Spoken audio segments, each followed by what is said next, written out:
Assalamualaikum warahmatullahi wabarakatuh. Assalamualaikum warahmatullahi wabarakatuh.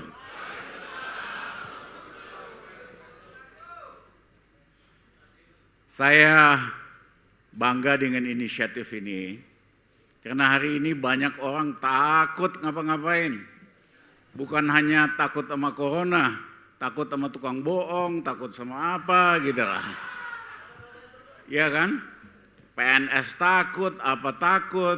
Jadi saya salut sama saudara anggota DPR, Bung Kamrul Rahman, ambil inisiatif ini, dan kawan-kawan dari KAHMI, karena memang dalam suasana serba ketakutan ini, kita justru harus makin berani.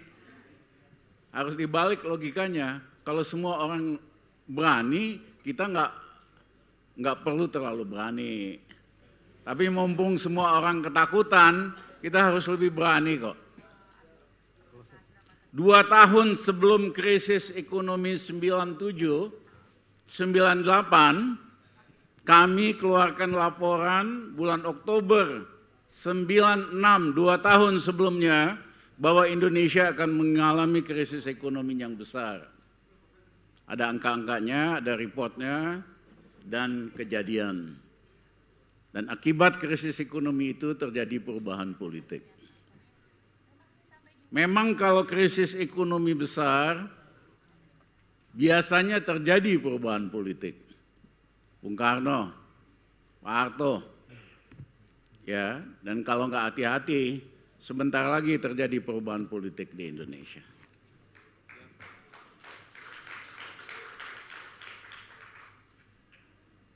Bulan Oktober 97, saya diundang di Seskogab ABRI di Bandung, ada 200 jenderal dan kolonel. Kebetulan pada waktu itu saya penasihat ekonomi Angkatan Bersenjata Republik Indonesia. Saya gambarkan Indonesia pada waktu itu bagaikan bola kaca yang sudah retak karena bakal ada krisis besar tahun 98, kemudian bakal ada kesulitan pangan kuartal kedua tahun 98. Rizal Ramli tukang ngeramalin, tapi persis kejadian sendiri kita pun nggak siap. Kuartal kedua 98 saya ditelepon sama pembantu di rumah, Pak, di supermarket nggak ada beras, Pak. Kita ternyata nggak siap-siap. Ya, saya perintahkan untuk beli beras 1 truk bagi kawan sama keluarga buat stok 3 bulan. Yang ketiga pada waktu itu Amerika sudah putuskan bahwa Pak Harto udahlah jangan diterusin gitu. Dengan mengirim Vice President Mondale ke Jakarta. Yang terakhir, teman-teman pro demokrasi udah nggak betah lah Pak Harto 32 tahun. Pak Harto kepilih bulan Maret, bulan Mei udah selesai. Hanya butuh waktu nggak lama-lama amat, tanggal 1 Mei sampai 22 Mei Pak Harto selesai. Bukan karena yang oposisi hebat, bukan karena ada tokoh-tokoh hebat, bukan. Karena krisis itu sendiri, kondisi objektif itu sendiri mendorong harus ada perubahan gitu. Nah, blunder terbesar pada waktu itu dilakukan oleh IMF. Saya diundang 26 April 98 ke suite di Hyatt. Dr. Hubert Ness mau ketemu, saya ajak satu teman, dia bilang, Dr. Ramli, kita akan bujuk pemerintahan Soeharto untuk naikin BBM. What do you think? Bagaimana menurut Anda? Saya katakan sebagai ekonom, saya mengerti semua alasan kenapa BBM harus dinaikkan. Tapi jangan, karena kondisinya udah panas. Dr. Hubert Ness sombong sekali. Dia katakan, Dr. Ramli, Anda berlebih-lebihan. Setiap pagi saya pakai celana pendek, jogging outfit, saya jogging di kebun kacang, daerah miskin di belakang kebun di Grand Hyatt. Dan saya lihat orang Indonesia senyum semua. Saya dalam hati marah, orang Indonesia nggak sarapan pagi, nggak makan siang, pengangguran, lihat bule, pas senyum pasti senyum balik. Saya katakan sama Dr. Nes, I don't want to argue with you, just take a note of what I said. Tanggal 1 Mei 98, pemerintah Soeharto naikin BBM, 72%, minyak tanah 40%.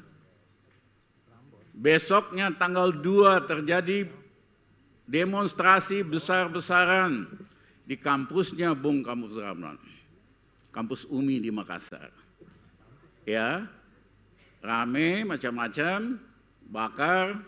Medan seminggu kemudian, Surabaya cuma 3 hari, masuk Solo, Solo hancur. Seminggu kemudian masuk Jakarta, Jakarta hancur, dan akhirnya Soeharto turun.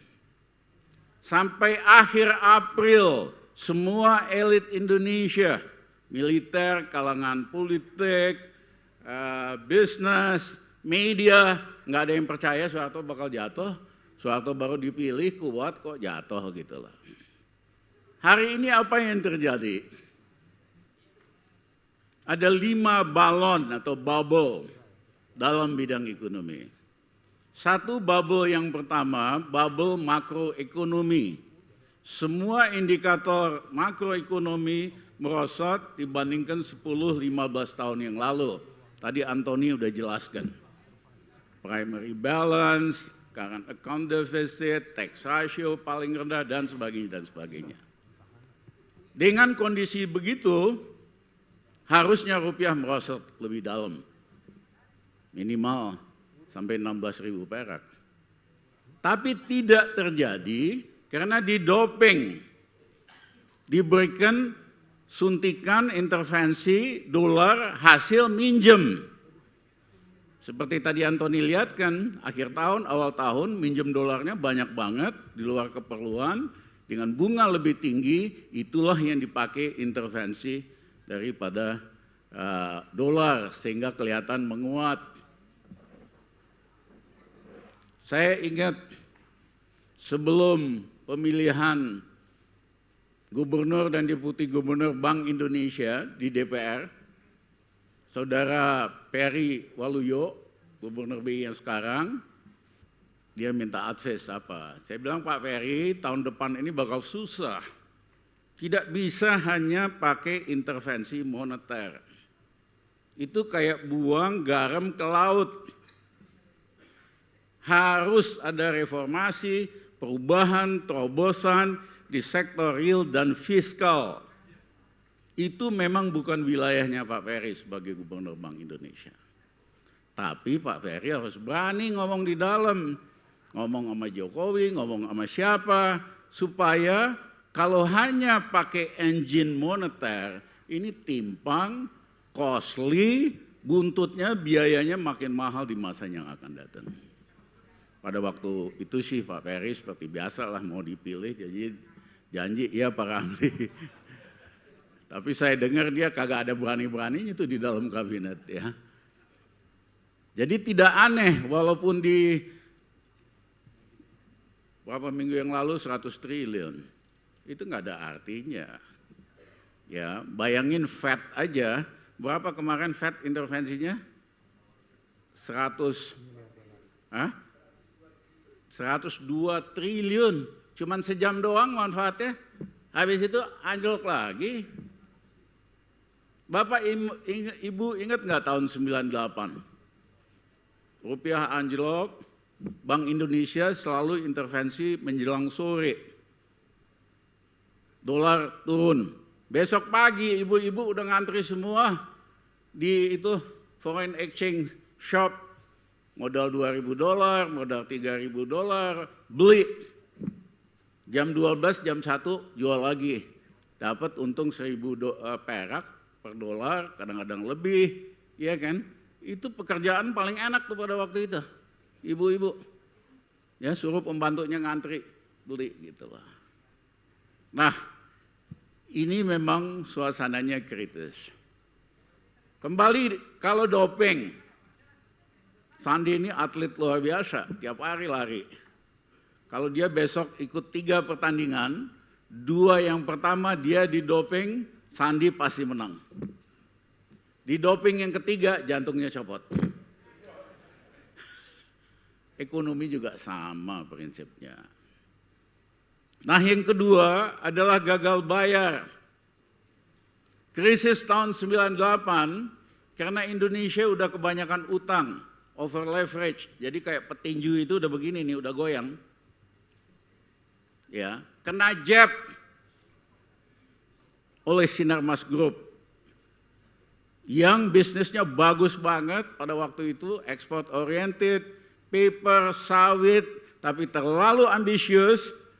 Tahun 96 pinjem, mengeluarkan bond senilai 13 miliar dolar dari 60 institusi internasional.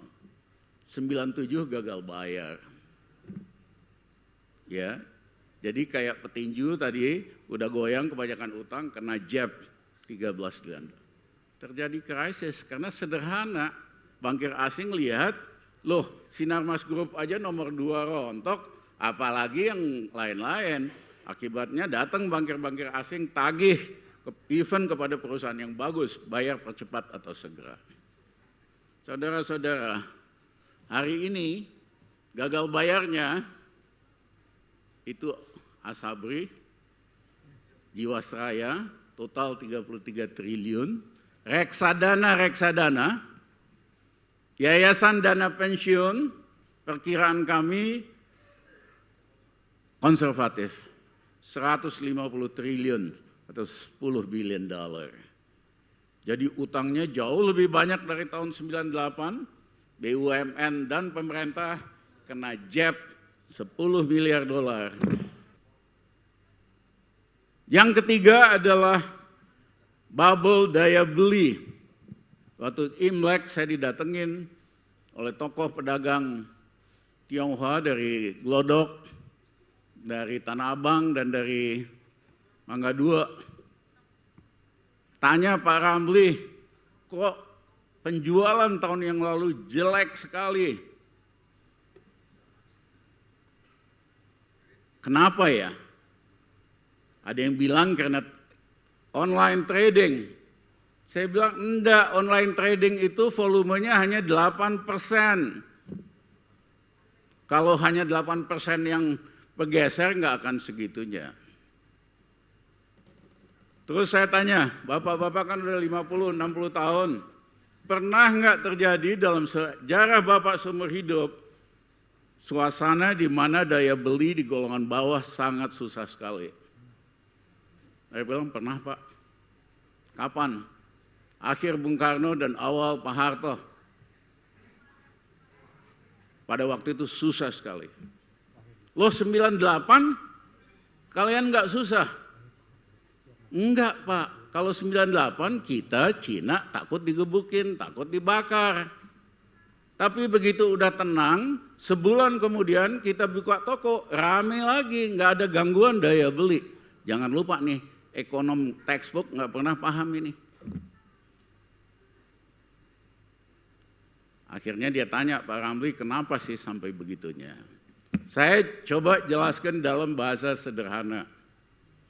Kalau ekonomi Indonesia normal, 6-6,5% pertumbuhan ekonominya, pertumbuhan kredit itu antara 15-18%. Tahun lalu pertumbuhan kredit itu hanya 6,02% atau sepertiga dari pertumbuhan kredit normal. Tidak aneh, di bawah nggak ada uang. Kenapa uang ini kesedot setiap kali Ibu Menteri Keuangan terbalik menerbitkan surat utang negara atau SUN.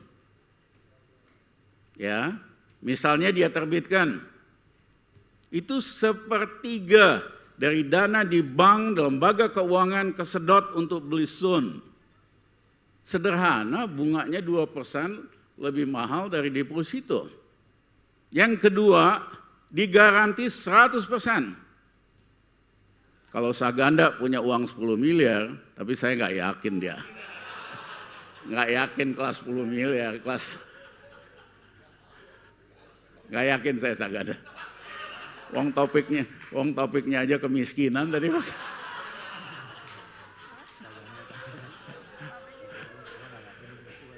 Kalau punya uang 10 miliar, kalau mau aman mesti ditaruh di 5 bank. Karena pemerintah hanya jamin 2 miliar per bank. Sementara kalau taruh 0,5 triliun, di Sun dijamin 100%. Tidak aneh, setiap Menteri Keuangan terbalik nerbitin Sun, ini kesedot. Itulah yang menjelaskan kenapa uang pertumbuhan kredit hanya 6% di bawah. Dan tahun ini akan anjlok ke 4 ke 3%. Itulah yang menjelaskan kenapa pekerjaan susah sekali, daya beli susah sekali di bawah. Akhirnya para kawan-kawan Tionghoa itu, para pedagang bilang sama saya, Pak Ramli, kita baru ngerti. Kita lihat di TV, utang gede, pemerintah ngutang lagi. Terus terang kita nggak peduli, bukan urusan kita. Pemerintah mau ngutang, silakan aja, nggak ada urusan. Tapi sekarang kita ngerti, setiap dia nerbitin utang, dia akan sedot uang dari masyarakat dan lembaga keuangan. Kasarnya kita jadi susah. Baru dia ngerti kebijakan makro dan dampaknya terhadap penjualan dan sebagainya. Nah itu bubble yang ketiga. Bubble yang keempat adalah bubble digital. Saya nggak mau panjang lebar, bisnis digital ini valuasinya inflated. Bisa dicapai target valuasi itu, harus bakar uang dengan kasih diskon, kasih transportasi atau pengiriman nol dan sebagainya insentif. Tapi karena valuasinya overinflated, seperti kelompoknya SoftBank, itu akan ada koreksi sekitar 40-50% termasuk bisnis online di Indonesia. Dan itu sudah mulai terjadi.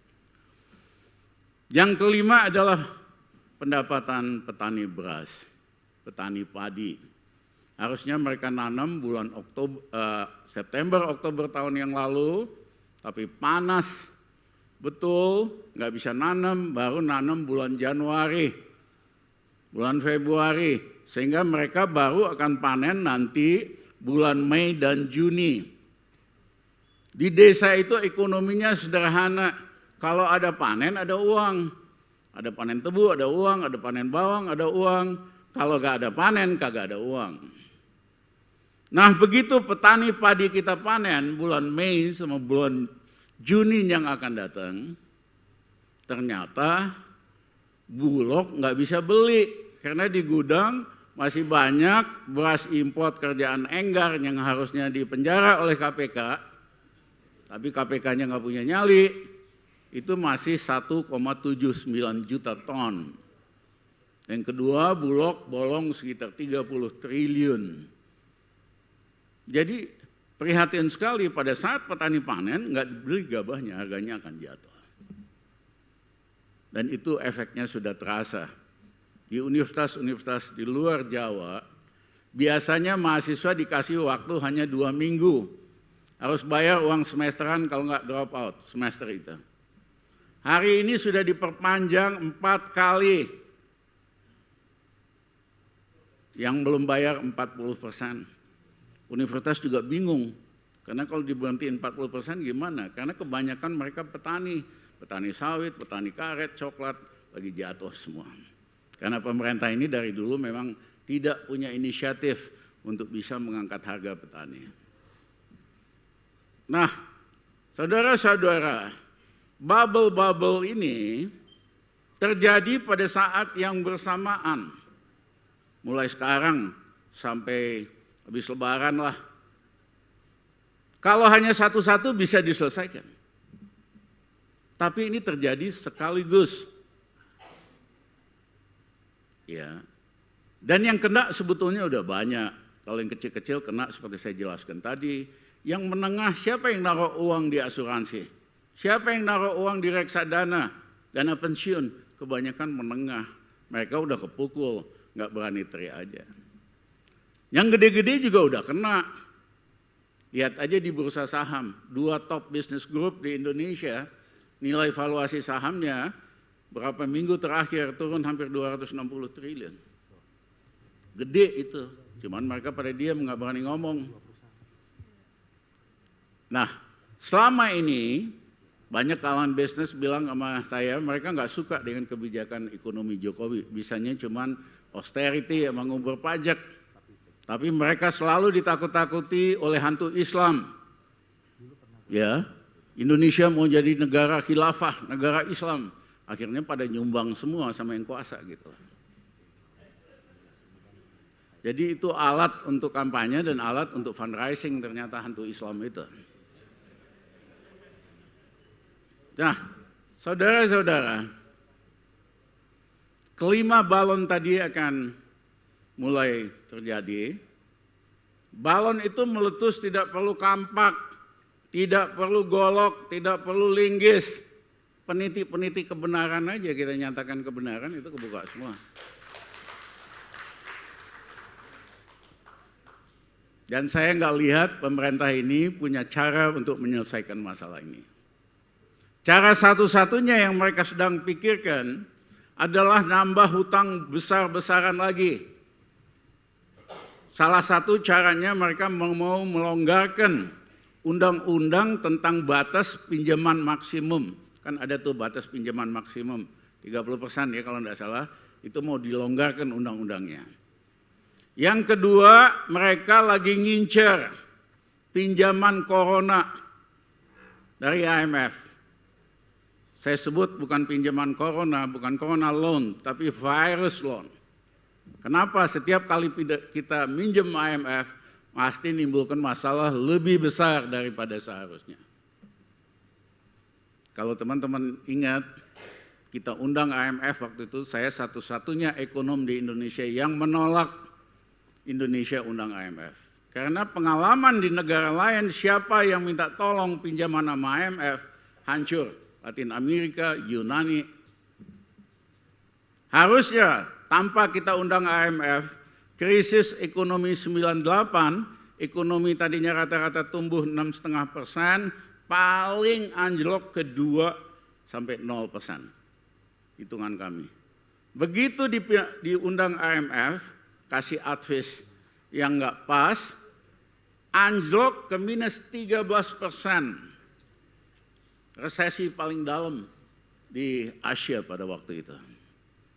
Jadi kalau Pak Jokowi sama pejabat-pejabatnya lagi pikir buat tambah hutang lagi, satu dengan melonggarkan batasan undang-undang tentang batas maksimum 30%, yang kedua ngincer corona loan, kita udah kebanyakan utang. Karena standar normal tadi Antoni jelaskan kalau dilihat dari ekspor revenue lah. Standar normal itu adalah standar OECD, 2 kali dari tax ratio. OECD tax ratio-nya 30%, dia boleh minjem sampai 60%. Indonesia tax ratio-nya 10,5%, turun. Waktu zaman saya aja 20 tahun yang lalu 11,5% loh. Ya, jadi hanya 2 kali dari 10,5%, hanya 21%. Kita udah nyaris 30%. Makanya udah bahaya, udah terjadi crowding out effect seperti yang saya jelaskan tadi. Nah, saudara-saudara, saya juga ingin mengatakan ya bahwa yang sekarang ini dukungan politiknya tidak real. Dukungannya hanya digital, influencer sama buzzer. Buzzer ini adalah manusia paling penakut di seluruh dunia. Karena nggak berani pakai namanya sendiri. Jadi saudara-saudara, dukungannya ini digital. Karena dukungannya digital, artificial. Terima kasih. Wassalamualaikum warahmatullahi wabarakatuh. Pak,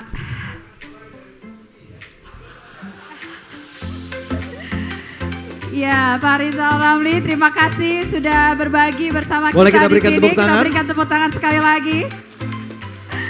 Dan untuk memberikan cendera mata, kami meminta Bapak Embang Sadin sebagai co-founder dari Kahmipreneur untuk berkenan memberikan cendera mata kepada Bapak Rizal Ramli.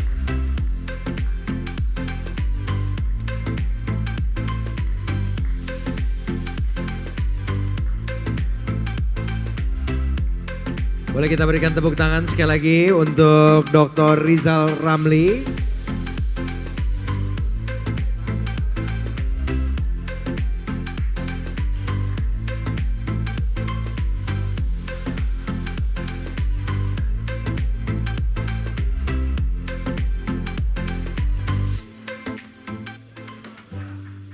Boleh kita berikan tepuk tangan sekali lagi. Terima kasih banyak kepada Dr. Rizal Ramli. Terima kasih Pak Rizal, terima kasih. Sukses terus, terima kasih banyak.